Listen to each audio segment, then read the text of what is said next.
हाय दोस्तों, मैं पी कुमार चक्रवर्ती फिर से आपको आज नए वीडियो की ओर चलते हैं हम लोग।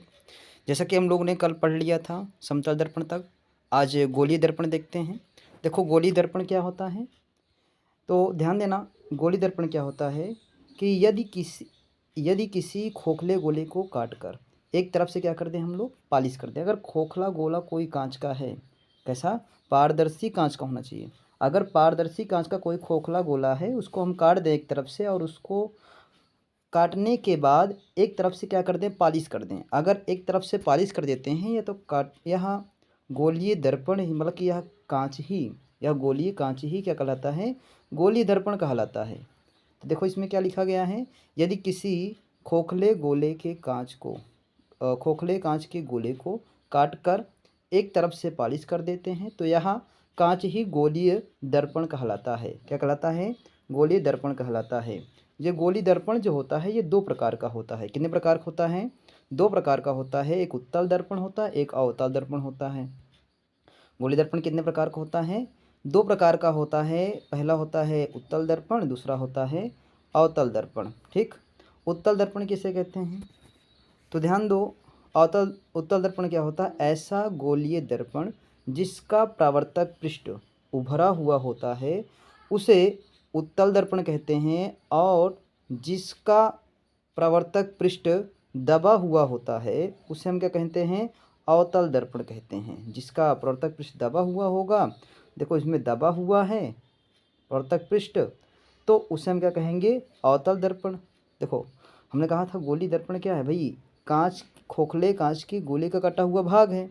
तो देखो अगर इसको हम दबे हुए तल पे पालिश कर देते हैं, तो ये उत्तल दर्पण बन जाता है।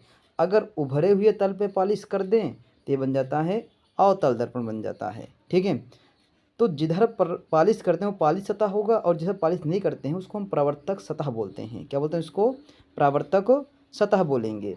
आगे हम लोग ध्यान देना। देखो गोलीय दर्पण के मुख्य अवयव को हम लोग थोड़ा सा देख लेते हैं। जैसे गोलीय दर्पण के मुख्य अवयव में कौन कौन सा देखते हैं। देखो इसमें सबसे पहले हम लोग देखते हैं कि यह गोलीय दर्पण जो होगा ना, किसी न किसी खोखले गोले का कटा हुआ भाग रहा होगा। तो जो कटा हुआ भाग रहा था या था, उसका कहीं ना कहीं केंद्र था। तो उस केंद्र को ही हम लोग क्या बोलते हैं, वक्रता केंद्र कहते हैं। तो इसमें भी वक्रता केंद्र है और इसमें भी वक्रता केंद्र है। तो मतलब कि गोली दर्पण जिस खोखले गोले का कटा हुआ भाग होता है, उसका केंद्र ही वक्रता केंद्र कहलाता है। आगे देखते हैं। तो वक्रता केंद्र तो चलो मान लो हम समझ गए। फिर उसके बाद हम देखते हैं क्या, कि ये जो गोली दर्पण दिख रहा है आपको, इस गोली दर्पण में इस गोली दर्पण का जो मध्य बिंदु होगा, कौन सा बिंदु, इस गोलीय दर्पण का मध्य बिंदु जो होगा, उस मध्य बिंदु को हम लोग बोलेंगे ध्रुव, और ध्रुव को हम लोग लिखेंगे P से, और वक्रता केंद्र को किससे लिख रहे हैं, C से। तो ध्रुव को हम किससे लिखेंगे, P से। तो P क्या होता है, दर्पण के मध्य बिंदु को, दर्पण के मध्य बिंदु को दर्पण का ध्रुव कहते हैं। अब ध्यान देना, दर्पण का ध्रुव और वक्रता केंद्र को मिलाने वाली जो रेखा होगी, उस रेखा को हम लोग क्या बोलते हैं, मुख्य अक्ष कहते हैं। क्या कहते हैं उसको, मुख्य अक्ष कहते हैं। आगे फिर उसके बाद है, मुख्य अक्ष हो गया। फिर उसके बाद देखते हैं हम लोग क्या, देखो मुख्य फोकस। मुख्य फोकस क्या होता है, यदि प्रकाश की किरणें मुख्य अक्ष के समांतर चल रही हों और परावर्तन के बाद मुख्य अक्ष को जिस बिंदु पर काटता है, उस बिंदु को हम लोग बोलते हैं मुख्य फोकस कहते हैं। या जिस बिंदु से निकलता हुआ प्रतीत होगा, जिस बिंदु से निकलता हुआ प्रतीत होगा, उस बिंदु को हम लोग क्या बोलेंगे, मुख्य फोकस कहेंगे। क्या कहेंगे उसको, मुख्य फोकस कहेंगे। तो आगे हम देखते हैं। फिर उसके बाद है दर्पण का ध्रुव। तो दर्पण का ध्रुव क्या होता है, देखो इसमें लिखा भी है, उसको पढ़ लेते हैं, डिफिनीशन क्या क्या लिखे हैं। दर्पण के ध्रुव में लिखा है, दर्पण के मध्य बिंदु को दर्पण का ध्रुव कहते हैं। दर्पण के ध्रुव को हम लोग लिखते किससे हैं, P से लिखते हैं। वक्रता केंद्र, देखो वक्रता केंद्र को हम लोग बोलते हैं सेंटर ऑफ कर्वेचर। क्या बोलते हैं, सेंटर ऑफ कर्वेचर। तो गोलीय दर्पण जिस खोखले गोले का कटा हुआ भाग होता है, उसका केंद्र ही वक्रता केंद्र कहलाता है। वक्रता केंद्र को हम लोग किससे लिखते हैं, सी से प्रदर्शित करते हैं। वक्रता त्रिज्या, थोड़ा सा आप लोग देखिए, रेडियस ऑफ कर्वेचर। तो वक्रता त्रिज्या क्या होता है, दर्पण के ध्रुव तथा वक्रता केंद्र तक की दूरी को वक्रता त्रिज्या कहते हैं। वक्रता त्रिज्या किससे लिखते हैं, स्मॉल आर से लिखते हैं। किससे लिखते हैं हम लोग, आर से लिखते हैं। देखो मुख्य अक्ष क्या है, दर्पण के ध्रुव तथा वक्रता केंद्र को मिलाने वाली रेखा को हम लोग क्या कहते हैं, मुख्य अक्ष कहते हैं। देखो सब बता रखे हैं अभी सबको। तो आगे ध्यान देना, देखो मुख्य फोकस, मुख्य अक्ष के समांतर चलने वाली प्रकाश की किरणें प्रवर्तन के पश्चात मुख्य अक्ष के जिस बिंदु पर मिलती है उसे मुख्य फोकस कहते हैं। मुख्य फोकस को किससे लिखते हैं हम लोग, इस कैपिटल एफ से लिखते हैं। किससे लिखते हैं, कैपिटल एफ से लिखें। देखो ये मुख्य अक्ष है। इस मुख्य अक्ष की देखो सभी किरणें क्या चल रही हैं, समांतर चल रही हैं। परावर्तन के बाद देखो कहीं पर जाकर एक जगह मिल रही हैं, तो जहाँ पर जाकर मिल रही हैं उस बिंदु को हम लोग बोलते हैं मुख्य फोकस। आगे देखना ध्यान से, उत्तल के लिए मुख्य फोकस क्या होता है, उत्तल दर्पण के लिए। तो उत्तल दर्पण के लिए क्या है, मुख्य अक्ष के समांतर चलने वाली प्रकाश की किरणें प्रवर्तन के पश्चात जिस बिंदु से निकलता हुआ प्रतीत होता है, तो जिस बिंदु से निकलता हुआ प्रतीत होगा उस बिंदु को हम लोग क्या कहते हैं, उत्तल दर्पण का मुख्य फोकस कहते हैं। क्या कहते हैं, उत्तल दर्पण का मुख्य फोकस कहते हैं। जैसा कि इसमें देखो, आप लोग देख रहे होंगे, क्या देख रहे हैं इसमें, थोड़ा सा ध्यान देना इसमें। देखो ये क्या है हमारा, एक सॉरी, ध्यान दो भाई सब लोग, हाँ अब ध्यान देना। तो इसमें क्या है, देखो ये हमारा एक उत्तल दर्पण है। मुख्य अक्ष के देखो समांतर बहुत सारी किरणें चल रही हैं। परावर्तन के बाद देखो कैसा लग रहा है, ऐसा लग रहा है कि ये मुख्य फोकस से निकल, जहाँ जिस बिंदु से निकलता हुआ प्रतीत हो रहा होगा, देखो निकल रहा है, ऐसा लग रहा है, ऐसा निकल रहा है। ठीक है, तो जिस बिंदु से निकलता हुआ प्रतीत होगा उसे हम क्या कहेंगे, उत्तल दर्पण। देखो फोकस दूरी क्या होता है, मुख्य फोकस तथा ध्रुव तक के दूरी को फोकस दूरी कहते हैं। फोकस दूरी को एफ से लिखते हैं। किससे लिखते हैं, एफ से लिखते हैं। ठीक है, और दर्पण का द्वारक बोलते हैं अपर्चर ऑफ मिरर। दर्पण के व्यास को दर्पण का द्वारक कहते हैं। दर्पण के द्वारक को m1/m2 से प्रदर्शित करते हैं। किसे प्रदर्शित करते हैं, m1/m2 से प्रदर्शित करते हैं। गोलीय दर्पण के द्वारा प्रकाश का परावर्तन के नियम। तो यदि प्रकाश की किरणें मुख्य अक्ष के समांतर आती हैं तो प्रवर्तन के पश्चात या प्रवर्तन के बाद मुख्य फोकस से होकर जाती हैं या से होकर निकलती हुई प्रतीत होती हैं। देखो पहला नियम क्या है कि यदि प्रकाश की किरणें, देखो ये बना हुआ है, अगर प्रकाश की किरणें किससे आए, मुख्य अक्ष के समांतर आ रही हैं तो प्रवर्तन के बाद कहाँ से होकर जाएंगी, मुख्य फोकस से होकर जाएंगी, या फिर लगेगा कि मुख्य फोकस से निकल रही हैं। क्या लगेगा, मुख्य फोकस से निकल रही हैं। इसे हम क्या बोलते हैं, गोलीय दर्पण द्वारा प्रकाश प्रवर्तन का पहला नियम है।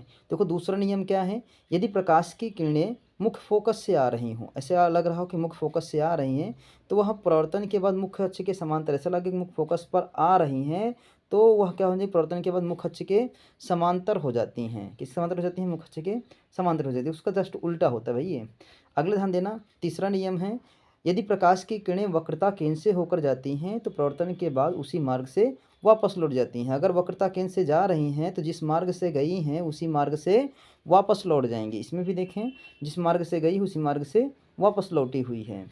आगे ध्यान देना, फिर उसके बाद चौथा नियम देखते हैं, यदि प्रकाश की किरणें ध्रुव पर आती हैं तो प्रवर्तन के बाद मुख्य अक्ष से जितने कोण से आती हैं उतने ही कोण से प्रवर्तित हो जाती हैं। देखो आप लोगों को दिख रहा होगा, देखो मुख्य अक्ष के साथ जितना कोण बना रहा है उतने कोण से क्या होगा, ये प्रवर्तित हो जाएगा। अगर ध्रुव पर पड़ रहा होगा तो, ठीक, कहाँ पड़ रहा होगा, ध्रुव पर पड़ रहा होगा तो। फिर उसके बाद देखते हैं हम लोग प्रतिबिंब। प्रतिबिंब क्या है कि वस्तु के किसी बिंदु से चलने वाली एक या एक से अधिक किरणें, दो या दो से अधिक किरणें, एक नहीं दो या दो से अधिक किरणें परावर्तन या अपवर्तन के बाद जिस बिंदु पर मिलती हैं या मिलती हुई प्रतीत होती हैं, उस बिंदु पर उस वस्तु का प्रतिबिंब बनता है। क्या बनता है, उस बिंदु पर वस्तु का प्रतिबिंब बनता है। ठीक है, आगे हम लोग देखते हैं, वस्तु का प्रतिबिंब जो होता है, वस्तु का प्रतिबिंब होता है दो प्रकार का, एक होता है वास्तविक प्रतिबिंब और एक होता है आभासी प्रतिबिंब। ठीक है, क्या होता है वास्तविक प्रतिबिंब और क्या होता है आभासी प्रतिबिंब। वास्तविक प्रतिबिंब जो होता है, आप लोग देख सकते हैं, वास्तविक प्रतिबिंब क्या है? अगर प्रकाश की किरणें वास्तविकता में मिलती हों, अगर मिल रही हों आकर, अगर मिल रही होंगी तो वास्तविक प्रतिबिंब होगा, अगर मिल नहीं रही होंगी तो कैसा होगा? आभासी प्रतिबिंब होगा। ठीक है? देखो अगर नहीं मिल रही हों मतलब कि मिलती हुई प्रतीत होंगी, ऐसा लगेगा कि मिल रही हैं, तो उसको हम क्या बोलेंगे? आभासी प्रतिबिंब बोलेंगे। अच्छा एक चीज़ और ध्यान देना, वास्तविक प्रतिबिंब को हम लोग पर्दे पर बना सकते हैं, लेकिन आभासी प्रतिबिंब को पर्दे पर प्राप्त तो नहीं कर सकते हैं। और दोनों प्रतिबिंब को फ़ोटो लिया जा सकता है। अगर हम आभासी प्रतिबिंब फ़ोटो खींचना चाहें तो उसका भी खींच सकते हैं, वास्तविक प्रतिबिंब का फ़ोटो खींचना चाहें तो उसको भी खींच सकते हैं। बस इतना अंतर है कि आभासी प्रतिबिंब को पर्दे पर नहीं बना सकते हैं। किसमें नहीं बना सकते हैं? पर्दे पर नहीं बना सकते हैं। ठीक है? अवतल दर्पण से प्रतिबिंब का बनना। अवतल दर्पण से प्रतिबिंब का बनना, देखो अवतल दर्पण से हम लोग देखेंगे प्रतिबिंब बनने का तरीका, ठीक? कि अवतल दर्पण से किस तरीके से प्रतिबिंब बनेगा। तो ध्यान देना, पहला स्थिति बनता है जब वस्तु अनंत पर रखा हो। कहाँ पर रखा हो? वो अनंत पर रखा हो। अगर वस्तु अनंत पर रखा है तो देखो वस्तु कहाँ पर रखा है? इन्फिनिट पे रखा है। अगर वस्तु इन्फिनिट पर रखा होगा तो देखो वहाँ से किरणें क्या चलती हैं? समांतर चलती हैं। अगर कोई वस्तु अनंत पर रखा है तो उनसे चलने वाली जो किरणें होती हैं वो सदैव एक दूसरे के समांतर चलती हैं। ज़रूरी नहीं कि मुख्य अक्ष के समांतर ही चले, वो एक दूसरे के समांतर चलती हैं। तो अगर एक दूसरे के समांतर चलती हैं तो अपवर्तन या परावर्तन के बाद, इसमें क्या होगा? परावर्तन के बाद तो भाई मुख्य अक्ष के अगर समांतर चल रहा है तो मुख्य फोकस से होकर जाएगा। अगर एक दूसरे के समांतर जाती हैं तो फोकस तल पर जाकर मिलती हैं। कहाँ पर मिलती हैं? फोकस तल पर मिलती हैं। जैसे तो इसमें हम लोग 4 चीज़ देखते हैं, मुख्य फोकस, वास्तविक। तो इसमें प्रतिबिंब कहाँ बनता है? मुख्य फोकस पर बनता है।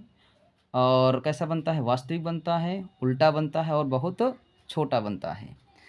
आगे ध्यान देना, तो जब वस्तु अनंत पर रखा होता है तो उसका प्रतिबिंब मुख्य फोकस पर, वास्तविक, उल्टा, बहुत छोटा बनता है। आगे ध्यान देना, दूसरा केस, जब वस्तु अनंत और वक्रता केंद्र के बीच में रखा हो तो। अगर वस्तु अनंत और वक्रता केंद्र के बीच में रखा है तो उसका प्रतिबिंब कैसा बनता है? उसका प्रतिबिंब बनता है, देखो देखो कहाँ पर रखा है? अनंत और ये वक्रता केंद्र, इसके बीच में देखो एक वस्तु रखा हुआ है। अगर वस्तु रखा हुआ है तो देखो एक किरण जाती है इसके मुख्य अक्ष के समांतर, तो परावर्तन के बाद कहाँ से होकर जाएगा? मुख्य फोकस से होकर जाएगी। दूसरी किरण कहाँ जा रहा है? वक्रता केंद्र से, तो जिस मार्ग से गया था उसी मार्ग से वापस लौट जाएगा। तो जहाँ पर एक दूसरे को देखो कट किया है वहाँ पर क्या बना है? एक प्रतिबिंब बना है। तो यहाँ पर प्रतिबिंब कैसा बनेगा? तो देखो कहाँ पर पहले प्रतिबिंब कहाँ पर बन रहा है? वक्रता केंद्र और मुख्य फोकस के बीच में। तो बोलेंगे मुख्य फोकस और वक्रता केंद्र के बीच में बन रहा है। कैसा बन रहा है? देखो किरणें वास्तविकता रूप में आके काट रही हैं। अगर वास्तविक रूप में काट रही होंगी तो प्रतिबिंब वास्तविक बनेगा।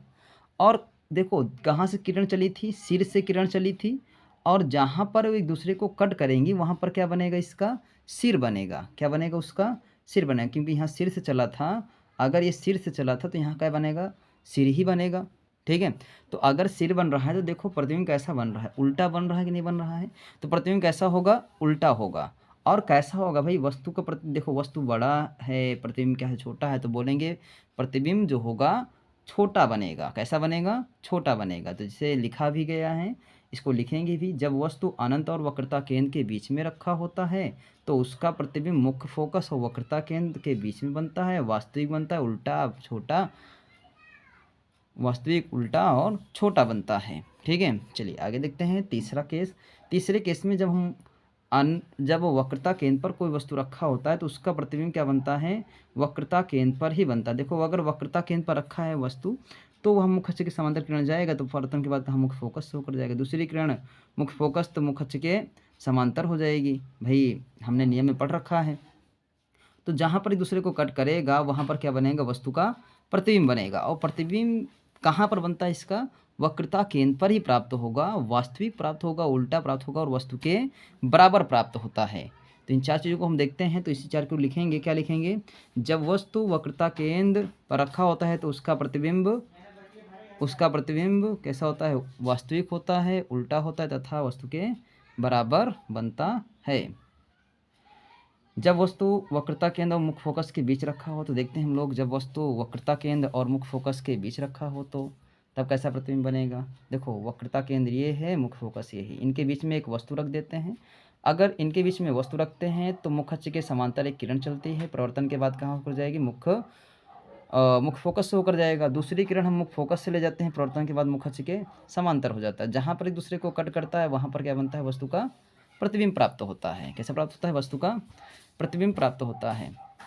तो वस्तु का प्रतिबिंब कैसा होता है, जब वस्तु अनंत और वक्रता केंद्र के बीच में रखा होता है तो प्रतिबिंब कैसा बनता है, देखो नहीं, कहाँ पर रखा हो, वक्रता केंद्र और मुख्य फोकस के बीच रखा हो तो उसका प्रतिबिंब अनंत और वक्रता केंद्र के बीच में प्राप्त होता है, वास्तविक प्राप्त होता है, उल्टा प्राप्त होता है, वस्तु से बड़ा प्राप्त होता है। ठीक है, आगे ध्यान देना। तो इसमें हम लोग देखते हैं जब वस्तु वक्रता केंद्र और मुख्य फोकस के बीच रखा हो तो उसका प्रतिबिंब अनंत और वक्रता केंद्र के बीच में वास्तविक, उल्टा तथा वस्तु से बड़ा बनता है। कैसा बनता है, वस्तु से बड़ा बनता है। आगे हम देखते हैं जब वस्तु मुख्य फोकस पर रखा हो तो, अब की बार देखते हैं जहाँ जब वस्तु कहाँ रखा हो, मुख्य फोकस पर रखा हो। अगर वस्तु मुख्य फोकस पर रखा है तो ध्यान देना थोड़ा सा भैया। अगर देखो मुख्य फोकस पर रखा है तो पहली किरण कहाँ जाएगी, मुख्य अक्ष के समांतर, तो वह मुख्य फोकस होकर चली जाएगी। दूसरी किरण वक्रता केंद्र से लेकर जा रहे हैं तो जिस मार्ग से गए उसी मार्ग से वापस लौट जाएगा। तो ये जो होगी किरणें, तुम्हें दोनों किरणें समांतर जाती हुई दिखेंगी। कैसे जाती हुई दिखेंगी, समांतर जाती हुई दिखेंगी। तो हम लोग बोल सकते हैं कि वस्तु का प्रतिबिंब जो होगा कहाँ पर बनेगा, अनंत पर। क्यों, क्योंकि भाई समांतर कभी कटती नहीं है दूसरे को, जब काटेंगी नहीं तो ऐसा लगे, ऐसा हम कह सकते हैं कि किरणें हो सकता है अनंत पे जाके मिलें। ठीक है, तो किरणें क्या होंगी, मतलब कि वस्तु का प्रतिबिंब कहाँ बनेगा, अनंत पर बनेगा। कैसा बनेगा, वास्तविक बनेगा। और कैसा बनेगा, उल्टा बनेगा। और वस्तु से बहुत बड़ा बनता है। ठीक है, चलिए आगे देखते हैं। तो देखो इसमें लिखा भी है जब वस्तु मुख्य फोकस पर रखा हो तो उसका प्रतिबिंब अनंत पर, वास्तविक, उल्टा तथा वस्तु से बहुत बड़ा बनता है। आगे हम लोग देखते हैं जब वस्तु कहाँ पर रखा हो, फोकस और ध्रुव के बीच में रखा हो। देखो ये लास्ट कंडीशन है, छठा कंडीशन। तो अगर वस्तु कहाँ पर रखा हो, ध्रुव और फोकस के बीच में, अगर यहाँ पर वस्तु रखा है तो देखो आपको दिख रहा होगा कि पहली किरण को हम क्या कर लेंगे, मुख्य अक्ष के समांतर, परिवर्तन के बाद मुख्य फोकस से होकर जाएगा। भाई मुख्य अक्ष के समांतर लेंगे तो मुख्य फोकस से होकर जाएगा। दूसरी किरण वक्रता केंद्र से, तो देखो ऐसा जिस मार्ग से गया उसी मार्ग से वापस आ गए। लेकिन जैसे देखो ये फैलता हो तुम्हें नज़र आ रहा है। देखो अगर इसको हम पीछे की तरफ बढ़ाएं तो देखो कहीं ना कहीं मिलेगा, ऐसा लगेगा पीछे कहीं ना कहीं से मिलकर आ रहा है। ठीक, तो जहाँ पर पीछे एक दूसरे को कट करता है देखो वहाँ पर क्या बनेगा, प्रतिबिंब बनेगा। तो प्रतिबिंब कहाँ बन रहा है, दर्पण के पीछे बन रहा है। कैसा बनेगा भाई, मिलता हुआ प्रतीत हो रहा है, वास्तविकता में मिल नहीं रही है। अगर मिलता हुआ प्रतीत होता है तो तुम्हें कह रहे हैं कि भाई मिलता हुआ अगर प्रतीत है तो आभासी होगा। कैसा होगा, आभासी होगा। भाई किरण यहीं से सिर से चला था, अगर सिर से चला है तो वहाँ पर सिर ही बनेगा। तो की बार प्रतिबिंब कैसा बनेगा भाई, सीधा बनेगा। कैसा बनेगा, सीधा बनेगा। और कैसा बनेगा भाई, वस्तु दिख रहा छोटा है, प्रतिबिंब कैसा है, बड़ा है। अगर प्रतिबिंब बड़ा है तो बोलेंगे वस्तु से बड़ा प्रतिबिंब बनेगा। ठीक, तो यहाँ पर हम लिख भी लेते हैं कि जब वस्तु मुख्य फोकस और ध्रुव के बीच में रखा हो तो उसका प्रतिबिंब दर्पण के पीछे आभासी सीधा वस्तु से बड़ा बनता है।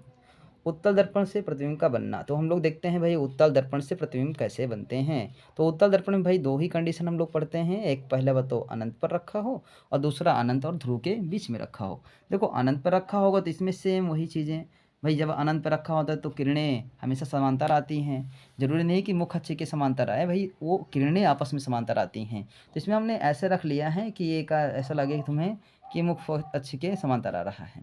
चलो ध्यान देना। तो मुख्य अक्ष के समांतर किरणें आ रही हैं, परिवर्तन के बाद मुख्य फोकस से ऐसा लगे कि मुख्य फोकस से निकल रहा है। तो अगर इसको मिलाएंगे तो वहीं कहीं जाके फोकस पर मिलेगा। तो फोकस पर अगर मिल रहा है तो उसका प्रतिबिंब कैसा बनेगा भाई, दर्पण के पीछे आभासी सीधा वस्तु से बहुत छोटा। कैसा बनेगा, वस्तु से बहुत छोटा। इसने गलत लिख रखा है तो क्या लिखेंगे भाई, वस्तु से बहुत छोटा बनेगा। ठीक है, जब वस्तु अनंत पर रखा हो तो प्रतिबिंब दर्पण के पीछे आभासी सीधा तथा वस्तु से बहुत छोटा बनता है। कैसा बनता है, वस्तु से बहुत छोटा बनता है। ठीक, ये गलत है, यहाँ पर छोटा होगा, बहुत छोटा बनता है। कैसा बनता है, बहुत छोटा बनता है। जब वस्तु अनंत और ध्रुव के बीच में रखा हो तो प्रतिबिंब कैसा बनेगा, चलो देखते हैं भाई। और ध्रुव और अनंत के बीच में रख देते हैं हम लोग। तो देखो यहाँ पर वस्तु रखे, मुख्य अक्ष के समांतर किरणें जा रही हैं। अगर मुख्य अक्ष के समांतर किरणें जा रही हैं तो देखो ध्यान से, देखो मुख्य तो ऐसा लगेगा मुख्य फोकस से निकल रहा है। तो दूसरी किरण क्या होंगी, मुख हम क्या कहते हैं वहाँ से ले जाएंगे, वक्रता केंद्र से लेके जाएंगे, तो जहाँ पर एक दूसरे को कट करेगा वहीं पर क्या बनेगा, उसका प्रतिबिंब बनेगा।